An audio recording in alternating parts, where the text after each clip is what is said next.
இறைநிலை தவம். இந்த பேரியக்க மண்டலம் முழுவதும் நினைச்சுக்குங்க. எத்தனையோ நட்சத்திரங்கள், சூரியன்கள், அதுக்கு அப்பால இருக்கிறது தான் தூய வெளி, சுத்த வெளி. அதுதான் பிரம்மம் என்றும் கடவுள் என்றும் தெய்வம் என்றும் சொல்லக்கூடியது. அந்த வெளியில இருந்து அணு தோன்றி அணுக்கள் இணைந்து பல கோடி நட்சத்திரங்களாகவும் உலகங்களாகவும் இயங்கிக் கொண்டிருக்குது. அதான் பிரபஞ்சம். அப்ப தூய வெளி, பரமாணு, அணுக்கள், அணுக்கள் கூடியது இந்த பேரியக்க மண்டலம். அந்த அணுக்கள்ல சுத்தி கொண்டே இருக்கிற போது வரக்கூடிய அலை எந்த இடத்துல இருக்கக்கூடிய சுத்த வெளியோட கலந்தாலும் அது காந்தம். இப்ப இந்த பேரியக்க மண்டலம் முழுமையும் எல்லா தோற்றங்களுக்கு இடையில உள்ள வெளி இருக்குது பாருங்க. அந்த வெளி தூய வெளி அல்ல, அது காந்த வெளி. ஏன்னா சக்தி அங்கங்க இயங்கிக் கொண்டே தான் இருக்குது. அதுல இருந்து அலை வந்துகிட்டே இருக்குது. அந்த அலை நிரம்பி கொண்டே தான் இருக்கு. அதனால பேரியக்க மண்டலம் முழுவையும் காந்த ஆற்றல் வான்காந்தம் தான். இங்க இருக்கக்கூடிய வெளி காந்த வெளி, வான்காந்த வெளி. இதுல ஒவ்வொரு நட்சத்திரமும் ஒரு சூரியன், அதை சுத்தி வரக்கூடிய சில கோள்கள், அப்படி இந்த சூரியனோட உலகம் சுத்திட்டு வருது. இந்த உலகத்துல ஓரறிவாக உள்ள தாவரம் முதற்கொண்டு அதிலிருந்து தோன்றிய புழு, வண்டு, இன்னும் ஊர்வன, நடப்பன, 5 புலன்கள் உள்ள பொருட்கள், உயிர்கள், அதிலிருந்து தோன்றியது மனிதன். நாம வந்திருக்கோம். இப்போ இந்த உலகத்துல எத்தனை கோடி ஜீவன்கள் தோன்றி இருக்கும், எத்தனை கோடி ஜீவன்கள் அழிஞ்சிடும். இருந்தாலும் அந்த ஜீவகாந்தம் என்று இருக்கு பாருங்க, ஒவ்வொரு ஜீவன்லையும் அது அழியறதே இல்லை. அந்த உடலை விட்ட பிறகு அந்த காந்த ஆற்றல் வான்காந்தத்துக்கு வந்து சேர்ந்துக்கும். உடனே கலக்க முடியாத போனாலும் கொஞ்ச நாள் பொறுத்து கலந்துவிடும். அப்போ வான்காந்தத்துல எல்லா ஜீவன்களுடைய காந்தாலையும் சேர்ந்துதான் இருக்கு. அதே போல அவ்வளவும் நாமும் இப்போ நம்ம ஜீவகாந்தத்தோட சேர்த்துக்கிட்டு இருக்கோம். அந்த காந்த சக்தியில எந்த பொருளை நீங்க பார்த்தாலும் அனுபவிச்சாலும் அதுல பதிவு ஏற்பட்டு பாருங்க, அந்த காந்தத்துல போய் சேர்ந்துக்கு. திரும்பி திரும்பி அந்த காந்தத்திலிருந்து பிரெயின் செல்ஸ், மூளையினுடைய அலைகள் எடுத்து எண்ணமாக காட்டும். எண்ணமாக காட்டின உடனே அதுக்குரிய செயல் உடல்ல உள்ள செல்களால் சேர்ந்து செயல் புரியுது. இந்த அளவுல தான் மனிதனாக இருக்கு. இப்போ அந்த இறைநிலையாக உள்ள அறிவு உயிர் மையத்தில் இருக்கக்கூடியது காந்த ஆற்றலால படக்கு நிலையேறி மனமாக இருக்கிறது. அப்ப மனம் என்பது அலை, அறிவு என்பது நிலை. இப்ப மெதுவா மனதை ஓடிக்கிட்டே போங்க. ஓடிக்கிட்டே உயிர் மையத்துல போய் நிக்கிறீங்க. சுத்த வெளி, அதான் அறிவு. அலையில மனம், நிலையில அறிவு. ஆனா அந்த நிலையோ சுற்றிலும் உள்ள வெளியோட தொடர்ந்து இருக்குது. அந்த வெளி பிரபஞ்சம் முழுவதும் தொடர்ந்து இருக்குது. அதுக்கு அப்பால உள்ள தூய வெளியோட கலந்திருக்கு. அண்டத்தில் கடவுளா அழைக்கப்படுபவன் பிண்டத்தில் உயிரென பேசப்படுகிறான். இந்த பிண்டத்துக்குள்ளாக அதுவே சுத்த வெளிதான் உயிரெனவும் அறிவு எனவும் இப்போ எடுத்துக்கிறோம். இப்ப இந்த அறிவு உயிர் மையத்தில் இருக்குது. அதான் நாம் அலையினால, காந்த அலையினால படற்கு நிலையேறி உணர்வாக பெறுகிறோம். அதான் மனம். மனம் என்பது என்னுடைய அலை, நான் என்பது அறிவு. அந்த அறிவோ சிவமே தான் அறிவாக இருக்கிறது. எங்கு நிறைந்த சிவம் தான் உயிர் மையத்துல சுத்த வெளியாக அறிவாக இருக்கிறது. இப்படியே போய் பிரபஞ்சம் முழுவதும் உள்ள வெளியோட கலக்கிற வான்வெளியோட வான்காந்தம் இன்னும் விரிந்து தூய வெளியோடவோ கலக்கிற எங்கும் உள்ள பிரபஞ்சத்தை தாண்டி உள்ள எல்லையற்ற வெளியோட கலந்து நிக்கிறோம். அந்த அளவுக்கு உயர்ந்து நில்லுங்க மனதால.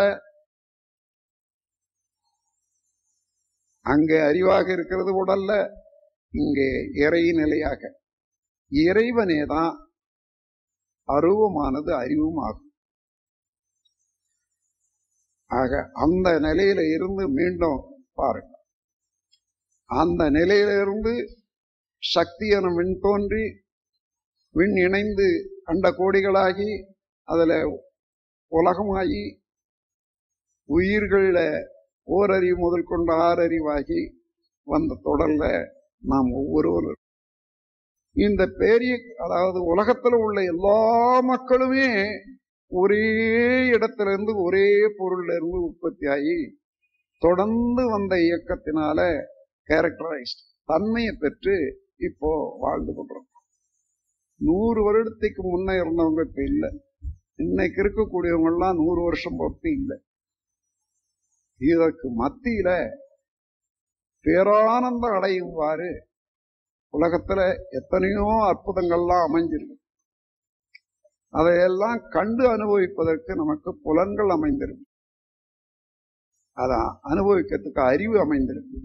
அறிவோ இறைவனாகவே இருப்பதனால எந்த காலத்துல என்னென்ன நாம் எண்ணினமோ செய்தோமோ அவ்வளவும் இருப்பாக இருக்கு. இந்த பெருமையில நம்முடைய பிறவி எடுத்த பயனை தெரிந்து கொள்றோம், அடைந்து விட்டோம். இந்த பேராதார பெருநிலையே நம்முடைய ஆதி நிலையாகவும் அசல் நிலையாகவும் உண்மை நிலையாகவும் உணர்ந்து கொண்டா குறையது. அவ்வப்போது ஏற்படக்கூடிய குறையெல்லாம் மனமயக்கம். அது சரி, இது வந்தது போச்சு, நான் என்ன செய்யணும் அதை செய்வேன் என்றது வந்துருப்போம். அதே மனநிலையில நன்றாக விரிந்து நில்லுங்க. இந்த உடலை தாண்டி அலையால, மன அலையால உயிருக்கு போங்க. உயிரை தாண்டி வான்காந்தத்துக்கு வாங்க. வான்காந்தத்தை தாண்டி தூய வெளிக்கு போங்க. எல்லாவற்றையும் சேர்த்து இணைத்து பாருங்க. தூய வெளியே அணுவாகி அண்டங்களாகி உயிர்களாகி வந்ததுல நம்மையும் சேர்த்து பெரிய பிரபஞ்சம். இந்த பிரபஞ்சம் அனைத்தும் இறைவனுடைய திருவுருவமே அன்றி வேறொன்றும் இல்லை. அந்த மனநிலையிலேயே தூய வெளி, அதற்குள்ளடங்கிய பிரபஞ்சம், அதற்கு உள்ளடங்கிய உலகம், அதற்கு உள்ளடங்கிய உயிர்கள், அந்த உயிர்களில் ஒருவனாக நான். இந்த இடத்துல நான் என்ற அறிவு மலர்ச்சி நிலையில மனமாக, அந்த மனதை மீண்டும் விரிந்து இந்த பேரியக்க மண்டலத்தோட அதுக்கு அப்பால உள்ள தூய வெளியோட நிரம்பி இருக்கிறேன் என்றதாக அந்த மனநிலையிலே நெல்லுங்க. ஆனந்தமாக, ஆனன்னா மனிதன் முடிஞ்ச இடம், இதுதான் பேரின்பம், இறைநிலை தவம். அப்படியே சிறிது நேரம் என்னோடவே இருங்க. நானும் விரிந்து நிற்கிறேன். என்னோட என்னை பிடித்து கொண்டே நில்லுங்க. எப்பொழுது எப்பொழுது உங்களுக்கு இந்த நிலை வேணுமோ, எந்த இடத்துல வேணுமானாலும் கிட்டட்டும்.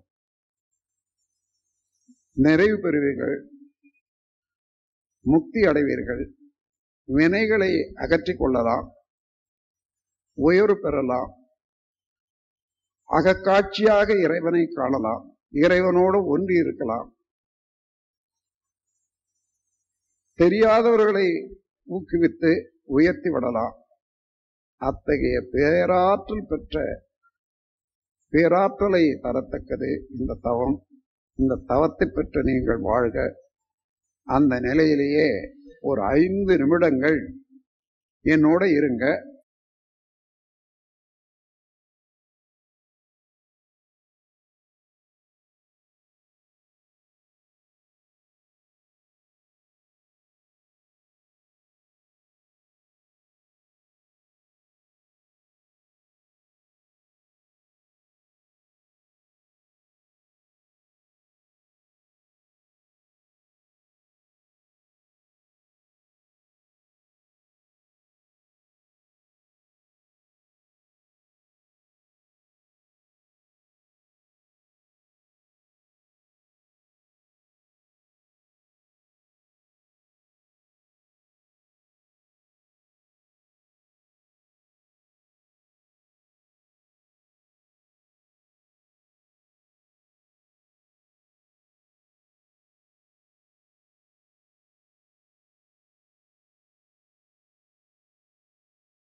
தவம் நிறைவு செய்யப்படும். வாழ்க வையகம், வாழ்க வையகம், வாழ்க. அன்பர்களே, இப்போ மன விரிவுல தூய வெளியில இருந்து அப்படியே சுருங்கி பிரபஞ்ச வெளிக்கு வாங்க. இந்த வெளி வான்காந்த வெளி.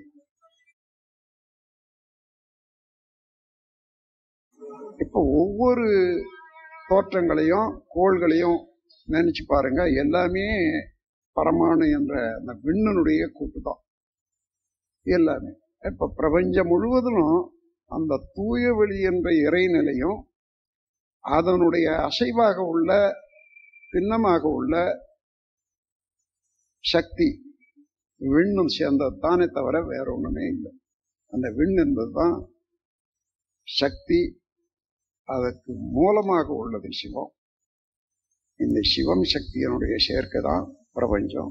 அதுவே தான் நாமாக இருக்கிறோம், எல்லாமாக இருக்கிறோம். இந்த நிலையில எல்லாரிடத்திலையும் இந்த பொருளையும் இந்த உயர்வையும் கண்டு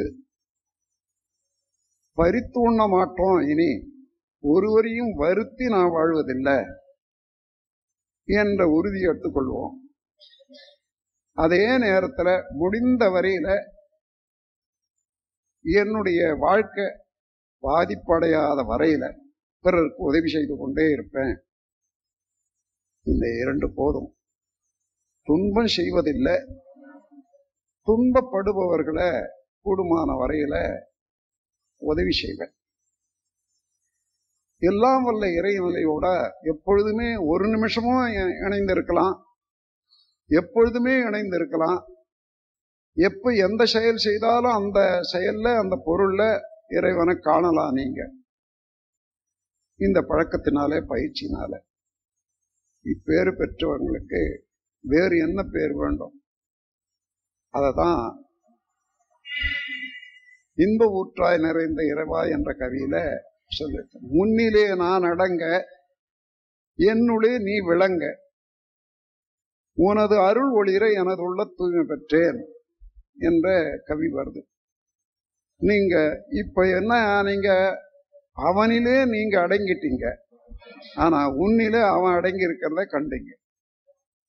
உன்னிலே நான் அடங்க, என்னுள்ளே நீ விளங்க, உனது அருள் ஒளிர எனது உள்ள தூய்மை பெற்றேன்.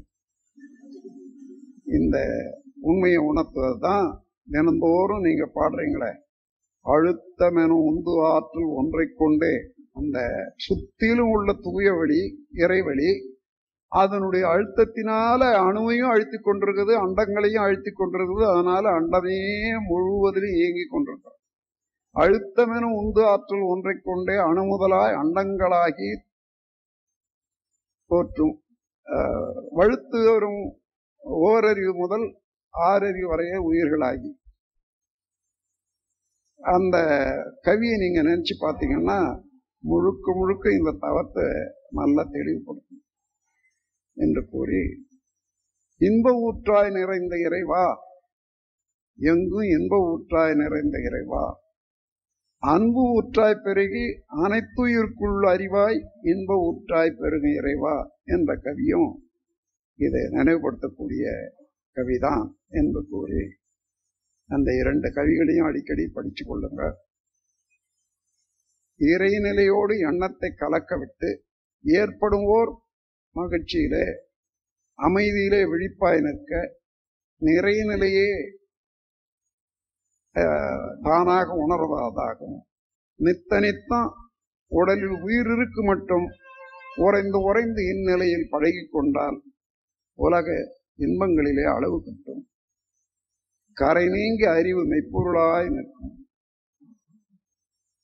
இந்த கரைந்து போம் தன்முனைப்பு காணும் தெய்வம் என்ற கவியும் உங்களுக்கு உதவியாக இருக்கும் என்று கூறி, உங்கள் அனைவரையும் மனம் குளிர வாழ்த்தி, இந்த பேறு பெற்ற நீங்கள் என்றுமே நிறைவு பெற்றவர்களாக, குறைவு என்பது காணாதவர்களாக, அந்த நிறைவிலேயே நீங்களும் வாழ்ந்து, உங்க குடும்பமும் வாழ்ந்து, உங்க குழந்தைகளும் வாழ்ந்து, மேலும் மேலும் தொடர்ந்து வரக்கூடிய உங்களுடைய அறிவு இந்த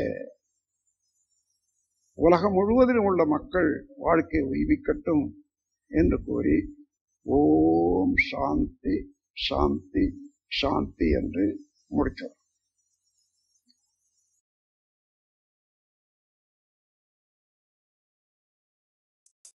வணக்கம் அன்பர்களே, வாழ்க வையகம், வாழ்க வளமுடன்.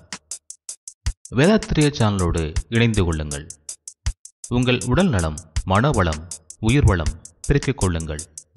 உங்கள் வாழ்க்கையையும் பொருளாதாரத்தையும் உயர்த்திக் கொள்வதற்கான வழிகள் இங்கே சொல்லப்படுகின்றன. இன்றே சப்ஸ்கிரைப் செய்து கொள்ளுங்கள். வாழ்க வளமுடன்.